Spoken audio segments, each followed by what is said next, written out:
Hello and welcome to Behavior Incident and Emergency Reporting, presented by Tara Yarberry, Board Certified Behavior Analyst with the Butte County SELPA.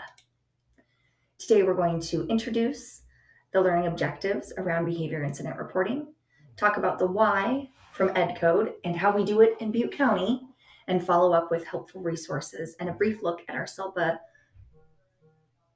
website, which provides access to these documents. Viewers will gain familiarity with the Butte County SELPA and its resources related to behavior incident reporting. Viewers will also be able to find and apply the Butte SELPA behavior reporting process, which was recently updated in 2019. Education Code 56521.2 explicitly states that the parent, guardian, and residential care provider, if appropriate, shall be notified within one school day if an emergency intervention is used or serious property damage occurs. A behavioral emergency report shall immediately be completed and maintained in the file of the individual with exceptional needs. All behavioral emergency reports shall immediately be forwarded to and reviewed by a designated responsible administrator.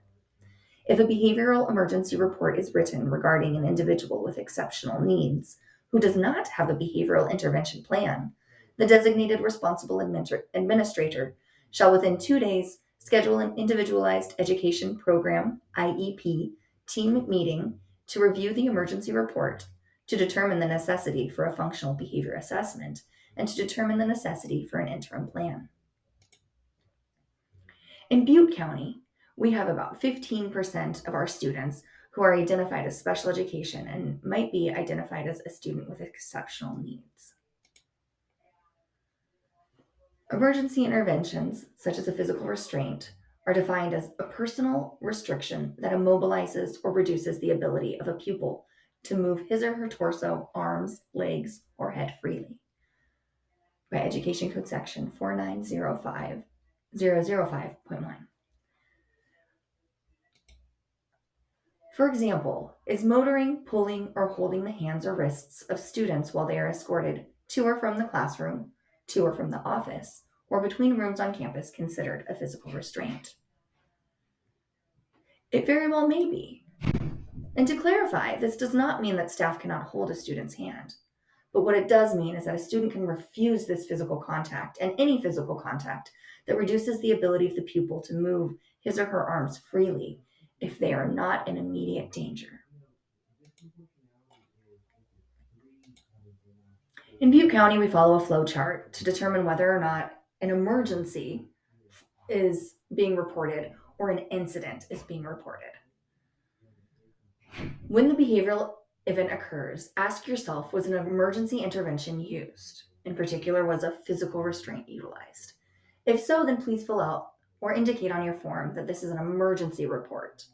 If not, ask yourself if the behavior was serious. A serious behavior might be detailed as something that is self-injurious, assaultive, that causes serious property damage, or that is another severe behavior problem. If the behavior was not serious, then please feel free to fill out a behavior incident report or indicate on the form, if you're using the Butte County form, that it is an incident report. If the behavior is serious, then you'll need to ask yourself whether or not the serious behavior has been previously observed. If it has not, then please fill out an emergency report and follow through with the guidelines around the timeliness of how to report that incident out to other people. If the serious behavior has been previously observed, you'll need to ask if the previously designed behavioral interventions were effective. If they were not, this constitutes needing to fill out a BER and follow the appropriate procedures. If behavioral interventions that are previously designed to address this serious behavior are effective, then was an emergency intervention used? If not, this is an incident report that can be filled out. And if so, please fill out a behavior emergency report. And I'll go ahead and show you what that looks like here in Butte County now.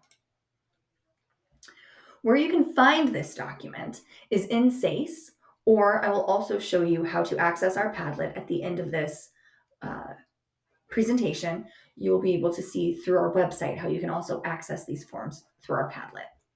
In SACE, you would go to the references area of the top black and white ribbon And you'll see references as a drop-down menu, and you can click on the document library.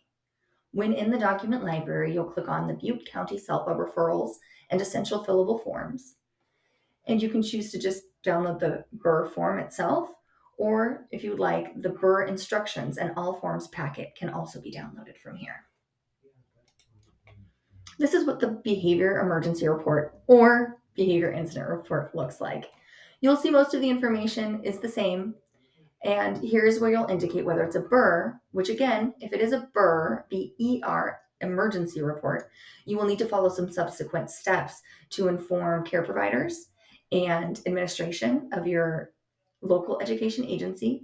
And you'll also need to provide this report to the SELPA office. This is a description over here on the left-hand side of what happened before that kind of alerted you to a behavior incident, what happened during the behavior incident, what the team did following the incident, and whether or not there was injury. It also includes all of the relevant information and pieces that Education Code tells us every emergency report would need to have. Here's your instructions for completing them, the definitions of that behavior emergency and what that looks like versus behavior incident, as well as your administrative action, which is a really helpful checklist for making sure that you're doing with the form and following the reporting guidelines as you should be. So, how Butte County has chosen to detail for you to follow best practices around ensuring that we are compliant with Education Code 56521.1 is providing you with this behavior emergency form and this guidance that when it is an emergency that you are detailing, this form will be completed and the parent or guardian will be notified within 1 school day. All behavioral emergency reports shall immediately be forwarded to and reviewed by a designated responsible administrator. It is up to your local education agency, your school, or your district to decide who this administrator is. Place a completed and reviewed copy of the student's special education file and send a copy to the SELPA office. So when you're done with the BUR form, please put this in the student's education file in the SELPA office. When you are going through this process, the BUR checklist is there for your internal use to ensure that you're following through with each step of the process. And there's also a post-vention form, which is in accordance with the intent of this education code to guide you through the post-vention tension reduction pieces of this process.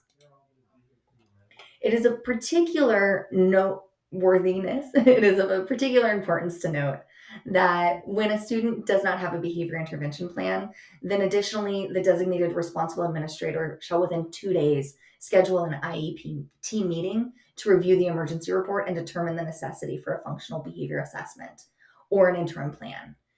If an FBA or interim plan or both are not required, then this is also the time in the notes page where the IEP team will document the reasons for not conducting these. If the student that has a BUR behavior emergency report written has a behavior intervention plan, and the incident involved a previously unseen serious behavior problem or was where the previously designed intervention was ineffective. Remember in our flow chart, that was pieces of where it was leading you to. These parts led you to know that it's an emergency report, and we will definitely need to refer to the IEP team to review and determine if the incident constitutes something that needs a need to modify the positive behavioral intervention plan that is already in place. Here are examples of the Butte County behavior emergency reporting checklist. You can see here that it helps make sure that you can date and initial when you've done each of these important steps. And then your post-vention form is very helpful during that tension reduction phase. And you can utilize this form to talk out how your next steps are going to go and whether or not any patterns have been identified and what positive support to involved crisis intervention team members needs to be. So you can be thinking about the health and wellness of everyone that was involved in this traumatic incident, this potentially this incident that really needs to be addressed and to have staff and students who were involved be supported in navigating that process. This is who you can contact if you have any additional questions or concerns regarding behavior incident reporting. SELPA support at bcoe.org, 530-532-5621, which is our direct line, or buttecountyselpa.org. I am now going to be clicking through very briefly and showing you how you can get from the buttecountyselpa.org to our behavior Padlet, which also has these resources in the event that you do not have a SACE account or something is going on and you're not able to access the SACE account.